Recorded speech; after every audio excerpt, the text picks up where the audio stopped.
Hello, welcome back to Second Shift for a brief update on our progress of the restoration of our 1968 Montgomery Ward's Riverside 250 motorcycle made by Benelli in Italy.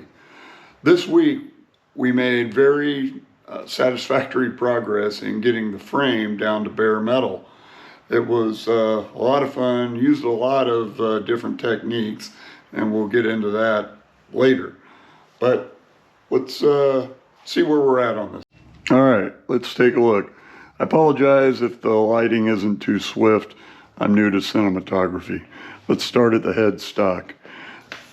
I've only hit the frame so far with 80 grit, mostly to get off the big chunks, and it's pretty smooth, but as expected, we did find a fair amount of pitting. So, you know, it's an old motorcycle that hasn't seen too much love for a number of years. So my plan is to get everything down to bare metal with 80 grit, then hit it with 220, then hit it with some etching primer, and then look for the pits that remain. And just a little skim coat of some spot putty, smooth that out, then hit it with the high build primer and see where we go from there. The headstock is what I'm going to be working on mostly today.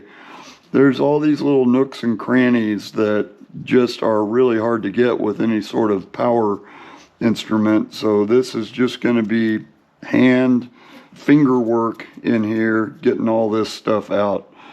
I am going to try some paint stripper in here before I start mechanically wresting it from its place.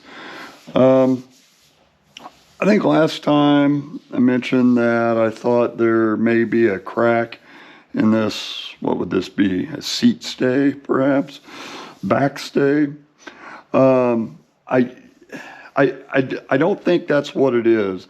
I think this is a remnant from the rolling process because I've noticed it on both sides of each tube, and of course each tube. So I don't believe it's a crack.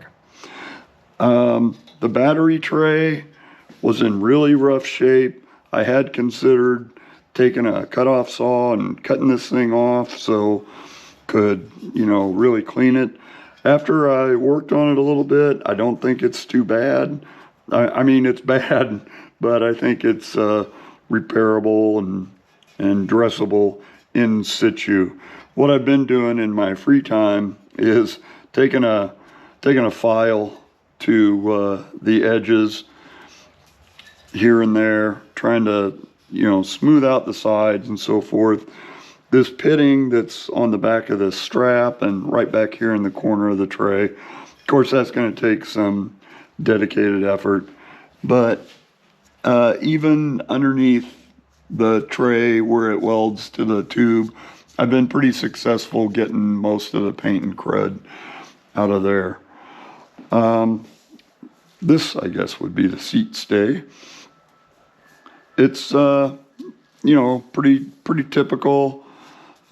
Some significant pitting here and there, but I'm confident we'll be able to address that and smooth it out. Now, it begs the question, you know, why go to all this effort for an old motorcycle that's not really going to be a show bike? Well, this part of the frame right here is the most visible. You know, this front strut, this brace, and this part of the seat stay, that's really all of the frame you really see. So insofar as it's not a huge amount of surface area, it's just, you know, it's just prudent to go ahead and take care of it now and, you know, make it nice. It would be a real shame to go to a lot of effort putting a really nice paint job on here and still be able to see all of this cratering.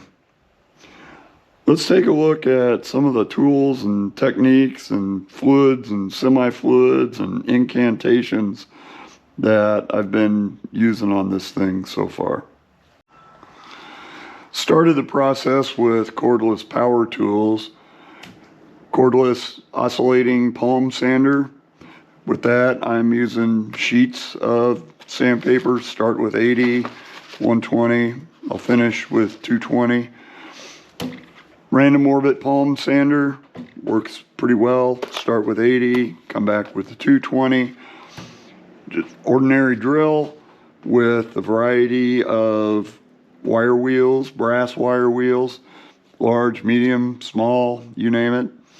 Even had to get in there with the angle grinder using flap discs to get some of the really, really nasty stuff out, and there was. Dremel tool, I've been using a lot of these little fuzzy wheels. I don't really know what to call them. They're kind of like sponges. The paint and surface of the frame kind of eats these up pretty well, but I got a whole bag of them, of like 200 off of Amazon for like 15 bucks. So that's okay. I forgot that I had this. This is a Black & Decker mouse drill. Detail sander uses these triangular sheets. This thing is really great for getting that point right into little cracks and so forth. It's also got what's called a finger attachment, which gets even finer. So this has been a big help. I wish I had remembered that it was around sooner. I've got these really tiny, flexible sanding sticks. These are from my plastic modeling endeavors. These are great. Brass wire brush, just terrific. And of course, you know, a little acid brush and a, you know, just regular, some sort of hot hair brush. I don't know what is in there.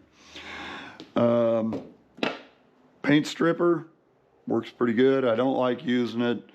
It just makes a mess, but that's okay. Wipe everything down with odorless mineral spirits. For safety, when I'm using particularly the power equipment, of course, I'm using a respirator. This is not a dust mask. This is a respirator. You can look it up. I'm also using these. These are called eye muffs. These are made in Australia. They're not the easiest thing to get in the US, but it's very convenient to have ear and eye protection all in one place. And the goggle portion of it, you know, flips up when you're wearing them. These things are terrific. I learned about these from Ed China, so that's pretty neat. And of course, gloves. These are just ordinary latex gloves. I'll go through 3 or 4 pair of these every time I'm messing with the motorcycle, but that's why we have them. So that's where we're at today, and we'll update you when we have more progress to share. Thanks. Subscribe, comment, whatever. Goodbye.